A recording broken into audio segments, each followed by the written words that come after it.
Marine tank setup మనం start చేసి 1 month అయితే అయిపోయింది. 1 మంత్ బ్యాక్ అయితే మనమైతే ఫిషెస్ని అయితే స్టాక్ చేయడం అయితే స్టార్ట్ చేసాం అనమాట. సైకిల్ అయిపోయిన తర్వాత ట్యాంక్. ఇప్పుడు మన ట్యాంక్ అప్డేట్ చూసేద్దాం. అసలు ట్యాంక్లో ఏం జరుగుతుంది, ఈ 1 మంత్లో ఏమేమి చేంజెస్ అయినాయి అండ్ మెయింటెనెన్స్ ఎలా ఉంది, ఏమన్నా కొత్త ప్రాబ్లమ్స్ ఉన్నాయా లేవా, ఏంటి కథ అనేది ఈ వీడియోలో చూసేసేయండి. ఇప్పుడు మనం కెమెరా బ్యాక్ సైడ్ తిప్పేద్దాం. సో 1 మంత్ అప్డేట్ అనమాట. నేను ఈవెన్ ఒక్క గ్లాస్ కూడా క్లీన్ చేయలేదు. సో లోపల చేయి పెట్టి ఒక్క గ్లాస్ కూడా నేనైతే టచ్ చేయలేదు.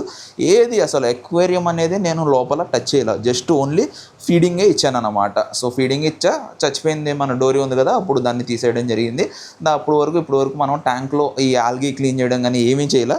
మీరు ట్యాంక్ చూసినట్టయితే క్రిస్టల్ క్లియర్గా ఉన్నట్టు అనిపిస్తుంది. బట్ చాలా కేర్ఫుల్గా చూస్తేనే ఒక సైడ్ నుంచి కానీ అట్లా చూసినట్టయితేనే మనకు వచ్చేసరికి లైట్ ఆల్గీ ఫామ్ అయినట్టు కనిపిస్తుంది. డయోటోమ్స్ అనమాట ఫామ్ అయినట్టు కనిపిస్తుంది. అండ్ కొత్త ఫిషెస్ కూడా యాడ్ చేయడం జరిగింది. స్లోగా యాడ్ చేస్తున్నాను. సో ఆ ఫిషెస్ ఏమొచ్చినాయి అనేది కూడా చూసుకుందాం మనం. సో మీరు చూసినట్టయితే మన క్లౌన్ ఫిష్, సో పాత క్లౌన్ ఫిష్ అనమాట. సో ఇక్కడ ఒకటి ఉంది. కెమెరా చూసి భయపడుతున్నాయి, ఫిషెస్ అన్నీ వెనక్కి వెళ్ళిపోతున్నాయి. సో ఇక్కడ ఒకటి ఉంది అండ్ ఇంకొక క్యాండిడేట్ ఉంటాడు అక్కడ ఉంది, ఆ పైన ఉంది ఇంకొకటి. సో అవి రెండు అయితే చాలా ప్రాపర్గా హెల్తీగా గ్రో అవుతున్నాయి. అండ్ ఇక్కడికి తీసుకొచ్చినాక సైజులో చాలా ఇంప్రూవ్మెంట్ వచ్చింది. మనం వచ్చేసరికి రెండు అయితే సైజ్ అయితే బాగా పెరిగినాయి అనమాట. అండ్ రిమైనింగ్ వచ్చేసరికి ఇక్కడ కోరల్ బ్యాండెడ్ షింపు. సో స్టార్టింగ్లో ఇది ఫీమేల్, ఎగ్స్ కూడా క్యారీ చేస్తుంది. దాని తర్వాత ఎగ్స్ అన్నీ వదిలేసింది అనమాట. ఇప్పుడు చిక్కిపోయినట్టు అయిపోయింది. దాని తర్వాత ఇక్కడ పైన చూసినట్టయితే ఇది ఎల్లో బటర్ఫ్లై అనమాట. దీని ఒరిజినల్ పేరు తెలియదు, బట్ ఇది వచ్చేసరికి ఒక బటర్ఫ్లై వెరైటీ. ఇది రీసెంట్గానే యాడ్ చేయడం జరిగింది 1 వీక్ బ్యాక్. అండ్ ఇక్కడ వచ్చేసరికి మన బై కలర్ బ్లెన్ని చూస్తున్నారా, ఇక్కడ దీని మీద కూర్చుంది బై కలర్ బ్లెన్ని, చాలా బాగుంటుంది. అండ్ కింద చూసినట్టయితే కోరీస్ అనమాట. సో దీన్ని కోరీస్, ఏదో ఒరిజినల్ నేమ్ నేను మీకు స్క్రీన్ మీద మెన్షన్ చేసి పెడతాను. అండ్ అక్కడ ఉన్నది వచ్చేసరికి పాకిస్తానీ బటర్ఫ్లై. అండ్ రిమైనింగ్ కూడా ఉంటాయి. ఇక్కడ వచ్చేసరికి హెర్మెట్ క్రాబ్ ఉంది మంది, ఇక్కడ చూస్తున్నారా హెర్మెట్ క్రాబ్. అండ్ మందు ఇంకోటి ఉంటాడు అక్కడ బ్యాక్ సైడ్ మీరు చూసినట్టయితే అక్కడ వచ్చేసరికి గోబీ ఉందన్నమాట. బట్ గోబీకి ఈ రెడ్ బ్యాండెడ్ షిమ్స్కి అస్సలు పట్ల గోబీ 100% చంపేసేటట్టే ఉందన్నమాట ఈ రెడ్ బ్యాండెడ్ కోరల్ షిమ్స్ని. ఎందుకంటే ఫీడింగ్ టైంలో రెండాట్లకి గొడవలు అయిపోతున్నాయి. సో ఇది ఎక్కువ ఫైట్ చేయలేదు కోరల్ బ్యాండెడ్ షిమ్. వెనకాల ఏదైతే ఉందో అది మన గోబీ, ఆ గోబీ వచ్చేసరికి పొట్టు కొడుతుంది అనమాట. ఉంటుందో ఊడిద్దో అయితే తెలియదు మనకు షింప్ అయితే. అండ్ ఇది వచ్చేసరికి మనకు రేర్గా కనిపిస్తుంది. ఇప్పుడు ఇది బయటకు వచ్చిందని నేనైతే వీడియో తీస్తున్నా. 99% అది వచ్చేసరికి శాండ్లో హైడ్ అయి ఉంటుంది. మనకు వచ్చేసరికి చాలా రేర్గా కనిపిస్తుంది. అండ్ లైట్ ఆఫ్ చేసినప్పుడు బయటకు వస్తుంది. లైట్ ఆన్లో ఉంటే ఆటోమేటిక్గా వెళ్ళిపోద్ది. కెమెరా ఉంది కాబట్టి బయటకు రావట్లా, లేకపోతే చాలా ప్రశాంతంగా అయితే బయట అయితే తిరుగుతాయి అనమాట. అండ్ లైట్ వచ్చేసరికి సేమ్ అదే లైట్, నార్మల్ బ్లూపెట్ 16 వాట్స్ది. టెంపరీగా రన్ చేస్తున్నా, ఇంకా టైం ఉంది కాబట్టి లైట్ ఏమో అప్గ్రేడ్ చేయలేదు. అండ్ ఇది వచ్చేసరికి కూలింగ్ ఫ్యాన్ ఆన్ చేసి పెట్టలా. సో ఇది వచ్చేసరికి రివ్యూలో ఉందన్నమాట. సో ఆల్రెడీ మనకి పైన ఫ్యాన్ ఉంటుంది కాబట్టి కూల్గానే ఉంటుంది. ఎవరైతే ఫ్యాన్ ఉండదో వాళ్ళు వచ్చేసరికి ఈ కూలింగ్ ఫ్యాన్స్ పెట్టుకోవచ్చు. ఇప్పుడు ఫిల్టరేషన్ గురించి మాట్లాడదాం. సో ఫ్రంట్ నుంచి ఫిల్టరేషన్ చూపించడానికి ఉండదు, ఎందుకంటే నేను కవర్ చేసేసా. మీకు సైడ్ నుంచి బ్యాక్ నుంచి ఫిల్టరేషన్ చూపిస్తా. సో ఫిల్టరేషన్ అనమాట అంతా పర్ఫెక్ట్గా రన్ అవుతుంది. చూసినట్టయితే ఇవి నేను 1 వీక్ బ్యాక్ క్లీన్ చేసా. ఇవైతే ఫిల్టర్ సాక్స్ ఉన్నాయో సో బయటకు తీసి నీట్గా వాష్ చేసి మళ్ళీ పెట్టేసా. అండ్ ఇది వచ్చేసరికి మన protein skimmer. So protein skimmer వచ్చేసరికి దీన్ని కూడా కలెక్షన్ కప్ అయితే క్లీన్ చేస్తాను అనమాట. సో ఈ కలెక్షన్ కప్ మొన్నే రీప్లేస్ చేసి పెట్టా. ఎప్పుడైతే ఫిల్టర్ సాక్స్ చేశానో అప్పుడు దీన్ని క్లీన్ చేసి పెట్టా. అండ్ రిమైనింగ్ సెరమిక్ మీడియా అదేం టచ్ చేసేది లేదు. అండ్ లాష్ షమ్మర్ ఏమీ లేదు.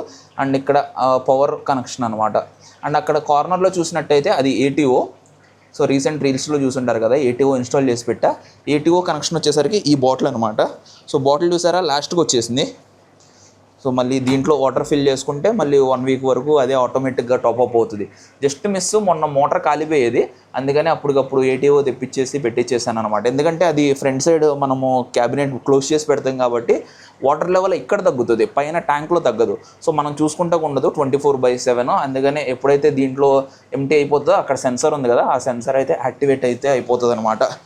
సో ఇక్కడ కూడా ఏది ప్లంబింగ్లో లీకేజ్ ఏది అయితే ఏమీ లేదు, అంతా పర్ఫెక్ట్గానే ఉంది. అంతా అయితే నీట్గా పర్ఫెక్ట్గానే ఉందన్నమాట. చూసారా ఫిషెస్ అన్నీ చాలా బాగా అయితే వస్తాయి ముందుకి. సో ఇంకొన్ని ఫిషెస్ యాడ్ చేసేది ఉంది. డోరీ ఫిష్ మళ్ళీ తీసుకురావాలి, ఇంకా చాలా ఫిషెస్ తీసుకురావాలి. కొంతమంది డోరీ ఫిష్ ఎందుకు అట్లా చచ్చిపోయింది అంటారు. సో ఇక్కడ ఏంటంటే ఈ మెరైన్ ఫిషెస్ అన్నీ తలకాయ నొప్పేవారాలే. ఎందుకంటే అవి వచ్చేసరికి కొన్ని వచ్చేసరికి డైరెక్ట్ ఫ్రమ్ ఓషన్ నుంచి డైరెక్ట్ వైల్డ్ కోట్ అయ్యి వస్తాయి అనమాట. అంటే డైరెక్ట్ ఓషన్కి వెళ్ళి వాటిని పట్టుకొని తీసుకొస్తారు. కొన్ని క్యాప్టివ్ బ్రీడ్ కూడా ఉంటాయి. బట్ మన దగ్గరకు వచ్చిన తర్వాత అవి ఫీడ్ తినకపోవడం, ఒక మెయిన్ రీజన్. అండ్ కొంచెం అవి చచ్చిపోతాయి అనమాట. చెప్పాలంటే ఎక్కువ ఆకలితోనే చచ్చిపోతాయి.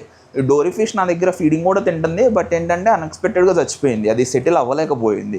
సో ఇక్కడ కొంతమంది ఏమంటున్నారు, బ్రో నీ ట్యాంక్ అనేది ప్రాపర్గా సైకిల్ అయ్యలేదు అందుకే చచ్చిపోతున్నాయి ఫిషెస్ అని. నా ట్యాంక్ ప్రాపర్గా సైకిల్ అవ్వలేకపోతే నేను అంత కాస్ట్ పెట్టి ఈ డోరీ ఫిషెస్ని ఎందుకు తీసుకొచ్చేస్తాను? సో డబ్బులు నాకు తెలుసు కదా, మనీ నాకు కూడా కొంచెం నేను కష్టపడాలి కదా, అంతే అమౌంట్ ఒక ఫిష్ పెట్టి తేవాలి అంటే. సో అట్లాగే ఫిష్ పెట్టి తెచ్చాం ఇష్టంతో, బట్ ఏంటంటే అది సర్వైవ్ అవ్వలేకపోయింది. వచ్చింది చాలా చిన్న సైజు, నాకు చూపించింది 4 ఇంచెస్ ఈ సైజు చూపించారనమాట, బట్ పంపించింది ఈ జస్ట్ 1.5 ఇంచెస్ది. అడిగాము, అది వీడియోలో కొంచెం పెద్దగా కనిపించింది, బట్ ఇదే సైజ్ అని చెప్పారు, మనం ఏం చేయలేము. అందుకని ఇట్లాంటివి జరుగుతూ ఉంటాయి. సో మన ట్యాంక్ అయితే అంతా పర్ఫెక్ట్గానే ఉంది, అన్ని టెస్టులు ప్రాపర్గానే మనం చేస్తాం అనమాట. ఎవ్రీ వీక్ టెస్ట్లనే చేస్తున్నాను, అన్ని మానిటరింగ్ చేస్తున్నాను. ఇప్పుడు వరకు వాటర్ చేంజ్ చేయాల, జస్ట్ వాటర్ టాప్అప్పే. వాటర్ అనేది ఎవాపరేట్ అయిపోతుంది, మనం టాప్అప్ చేసుకుంటూనే ఉండాలి. చాలామంది అడిగారు, బ్రో ఇప్పుడు వాటర్ ఎవాపరేట్ అయిపోతే మళ్ళీ సాల్ట్ మిక్స్ చేసి యాడ్ చేయాలని. సాల్ట్ మిక్స్ చేయం అసలు, సాల్ట్ ఎవాపరేట్ అవ్వదు ట్యాంక్లోంచి, వాటర్ మాత్రమే ఎవాపరేట్ అవుతుంది, సాల్ట్ మన ట్యాంక్లోనే ఉండిపోతుంది. జస్ట్ వాటర్ టాప్అప్ చేసుకుంటే సరిపోతుంది. అండ్ ఇంకొంతమంది అడిగారు, బ్రో డైరెక్ట్ సముద్రం నుంచి వాటర్ తెచ్చుకుని వేసుకుంటే అయిపోతుంది కదా, ఎందుకు బ్రో ఇంత కష్టపడి ఇంత కాస్ట్లీ ఇప్పుడు మనము దాన్ని ఏమంటారు డైరెక్ట్ సాల్ట్ చేసుకుని ఇవన్నీ చేసుకోవడం ఎందుకు, డైరెక్ట్ సముద్రం నుంచి తెచ్చుకుని వాటర్ వేసేసుకుంటే అయిపోద్ది కదా అని కామెంట్ పెట్టారు. దానికి కూడా నేను క్లియర్గా ఆన్సర్ ఇస్తాను. ఒక్క నిమిషం ఇది ట్రైపోర్ట్ మీద సెట్ చేస్తా. ఆఫ్టర్నూన్ టైము అది ఎండలు బీభత్సంగా ఉన్నాయి, వానలు పడుతున్నాయి, హ్యూమిడ్ బీభత్సంగా ఉందన్నమాట. మామూలుగా అది ఉక్కిరి బిక్కిరి అయిపోతున్నాయి ఈ వేళ్ళుగా, అసలు చాలా టూ మచ్గా ఉంది. చెమటలు చూసినట్టయితే మొత్తం కారిపోతుంది అనమాట. సో మన బ్రో అడిగినట్టు సముద్రం నుంచి ఇప్పుడు వాటర్ తెచ్చుకొని వేసుకోకూడదా అంటే వేసుకోవచ్చు. సముద్రం వాటర్ తెచ్చుకొని మనం మెరైన్ ట్యాంక్లో వేసుకోవచ్చు, బట్ ఎక్కడి నుంచి కలెక్ట్ చేయాలి అంటే డీప్ సీ నుంచి కలెక్ట్ చేసుకురావాలి. నియర్ బై బీచెస్ నుంచి కలెక్ట్ చేయకూడదు. నియర్ బై బీచెస్ నుంచి కలెక్ట్ చేసేవి వచ్చేసరికి హార్మ్ఫుల్ టు అవర్ ఫిషెస్ అనమాట. ఎందుకంటే నియర్ బై బీచెస్లో మీరు ఎప్పుడు ఫిషెస్ని చూసి ఉండరు. నీమో ఫిషెస్ ఇట్లాంటి ఫ్యాన్సీ వెరైటీస్ అసలు 100% అవి కనపడవు. నియర్ బై బీచెస్లో వచ్చేసరికి మన రివర్స్ వాటర్, లేక్స్ వాటర్ వెళ్ళి మిక్స్ అవుతాయి. అక్కడ వచ్చేసరికి సెలనిటీ అనేది ప్రాపర్గా ఉండదు. ఫ్రెష్ వాటర్ అండ్ ఓషన్ దగ్గర కలుస్తాయి కాబట్టి ఫ్లక్చువేట్ అవుతూ ఉంటుంది. అండ్ నెక్స్ట్ వచ్చేసరికి ఇండస్ట్రియల్స్ ఏదైతే ఉన్నాయో వేస్ట్, అవన్నీ సీవేజ్ వేస్ట్ మొత్తం వచ్చేసరికి డంప్ చేసేది కూడా నియర్ బై సీస్లోనే అనమాట, నియర్ బై బీచెస్లోనే. సో అక్కడ వాటర్ స్టేబుల్గా ఉండదు. సో మీరు డైరెక్ట్ వాటర్ తెచ్చుకోవాలి అంటే కొన్ని కిలోమీటర్స్, ఒక 20-30 కిలోమీటర్స్ లోపలికి వెళ్ళి అక్కడ నుంచి డీప్ సీ నుంచి వాటర్ కలెక్ట్ చేసుకుని వచ్చి దాన్ని ప్రాపర్ ట్రీట్మెంట్ చేయాలన్నమాట. డైరెక్ట్ ఆ వాటర్ వచ్చేసరికి వేయకూడదు. దాన్ని వచ్చేసరికి కొన్ని ప్రికాషన్స్ తీసుకుని కొన్ని మెథడ్స్లో దాన్ని ట్రీట్ చేయాలి. అంటే ఆ వాటర్ సూటబుల్ అయ్యేటట్టు చేసుకోవాలి. అవన్నీ అంత ఎక్విప్మెంట్ వాడి అంత బందోబస్తు చేసి అంత దూరం వెళ్ళి తీసుకొచ్చే బదులు ఇంత బడ్జెట్లో అయిపోయేదాన్ని ఇంత బడ్జెట్ ఎవరో చేసుకోలేరు కాబట్టి ఇంత బడ్జెట్లో సింథటిక్ సాల్ట్ కొనుక్కొని మిక్స్ చేసుకుని ఈ వాటర్లో అయితే వేసుకుంటారనమాట. చెన్నైలో చాలామంది ఉన్నారనమాట. సో డైరెక్ట్ సముద్రంకి వెళ్ళి వాళ్ళు తెచ్చుకొని వాళ్ళ వేర్ హౌస్లో వాళ్ళకి ప్రాపర్ ట్రీట్మెంట్ ఫెసిలిటీస్ ఉంటాయి అన్నమాట. బందోబస్తు మామూలుగా బీభత్సంగా పెట్టారు. నేను చెన్నై వెళ్ళినప్పుడు ఆ సెటప్ మీకు చూపిస్తాను. అంత బందోబస్తుగా పెట్టి ఆ వాటర్ని వేరియస్ మెథడ్లో ట్రీట్ చేసి ఫిల్టర్ చేసి ఎక్వేరియం వాటర్, మన మెరైన్ వాటర్ సూటబుల్ అయ్యేటట్టు చేసి ఆ వాటర్లో వాళ్ళు ట్యాంక్ సెటప్స్ కానీ వాటర్ సేల్ చేయడం కానీ ఇవన్నీ చేస్తారన్నమాట. సో నియర్ బై బీచెస్ నుంచి మనం ఏది తెచ్చుకున్నా కానీ అది అస్సామే, దేనికి పనికిరాదు, మెరైన్కి అసలు పనికిరాదు. అందుకనే ఈ సింథటిక్ సాల్ట్ ఇవన్నీ మనం బయట నుంచి కొనుక్కొని చేసుకోవడం బెటర్. ఓకేనా, ఇదనమాట 1 మంత్ అప్డేట్. సో ఈ గ్లాస్ ఈరోజు క్లీన్ చేయాలి, కొంచెం లైట్గా డయోటోమ్స్ పట్టేసి. లైట్ వచ్చేసరికి ఇప్పుడే కాదు, 1 మంతే కాబట్టి ఇంకొక 6 మంత్స్ తర్వాత లైట్ కూడా తెప్పించేద్దాం. ఇప్పుడేం తెప్పించి వచ్చే లైట్, బట్ ఏంటంటే నాకు ఇప్పుడే ఆల్రెడీ మనకు దీంట్లో ఇప్పుడు లైట్ వచ్చినా కానీ యానిమోన్ యాడ్ చేసుకునే స్కోప్ లేదు. 6 మంత్స్ తర్వాతే మనం యానిమోన్ యాడ్ చేసుకోవచ్చు. అప్పుడు ఇంకా 6 మంత్స్ టైం ఉంది కాబట్టి లైట్ మీద ఇప్పుడు తెప్పించి ఎందుకు దాన్ని గుడ్లు పెట్టియడం దాంతో అని లైట్ తీసుకుంటున్నాను అనమాట. ఎందుకంటే నా స్టోర్లో లైటింగ్ ఉంటుంది కాబట్టి ట్యాంక్ నేను నార్మల్గా ఈ లైట్ కూడా వేసి పెట్టట్లా, ఆఫ్ చేసే పెడతా. ఇప్పుడు ఆఫ్ చేస్తే చూడండి మీకు ఎక్కువ డిఫరెన్స్ ఏం కనపడదు. ఆఫ్ చేసి పెట్టా, పైన లైట్ ఉంది కాబట్టి బాగానే కనిపిస్తుంది అనమాట. సో మనం ఈ ట్యాంక్కి స్పెసిఫిక్గా ఈ కోరల్ రీఫ్ స్టైల్ కంప్లీట్గా యానిమల్స్ గ్రో అయ్యే లైట్ తీసుకొచ్చి మనం యాడ్ చేద్దాం. టైం ఉంది, దానికి కూడా ప్రైజెస్ ఎప్పుడైనా అప్ అండ్ డౌన్ అవుతున్నాయి అనమాట. సో వార్ సిచ్యువేషన్ ఉంది కదా, సో అక్కడికే ఆల్రెడీ 2,500 పెరిగింది లైట్ మీద. ఏమన్నా ప్రైస్ డ్రాప్ అవుతుందా చూద్దాం, ఇంకా టైం ఉంది కాబట్టి. ఈ వార్ ఏమన్నా నార్మల్లో అయితే ప్రైస్ ఏమన్నా డ్రాప్ అవుతే బెటర్ తీసేసుకుంటాను. అండ్ ఇదే ప్రస్తుతానికి అప్డేట్. సో నెక్స్ట్ వచ్చేసరికి దీంట్లో కొత్త ఫిషెస్ ఏమైనా యాడ్ చేస్తే నేను రీల్స్లో అప్లోడ్ చేస్తా. ఈ ఫిషెస్ని కూడా నేను రీల్స్లో ఏమి ఎక్కువ అప్లోడ్ చేయలేదు, ఎందుకంటే చూద్దామని. సో ఇవి కూడా మనకి నికరం లేదు, మన క్లోన్ ఫిషెస్ సెట్ అయిపోయినాయి ఎప్పుడో నుంచి, తరతరాల నుంచి వస్తున్నాయి. పాత ట్యాంక్ నుంచి నియర్లీ 6 months పైన అయిపోయింది మనకి ఈ క్లోన్ ఫిషెస్ పేరు వచ్చి. సో ఇంకా ఈ కొత్త ఫిషెస్ ఎన్ని రోజులు ఉంటాయి, ఎన్ని రోజులు పీకుతాయి అనేది మనకైతే తెలియదు అనమాట.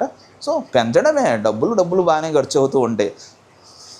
సో ఇంతటివరకు ఈ వీడియో. నెక్స్ట్ ఒక కొత్త అప్డేట్తో ఇంకొక కొత్త వీడియోతో మళ్ళీ వచ్చేస్తా. Until then bye.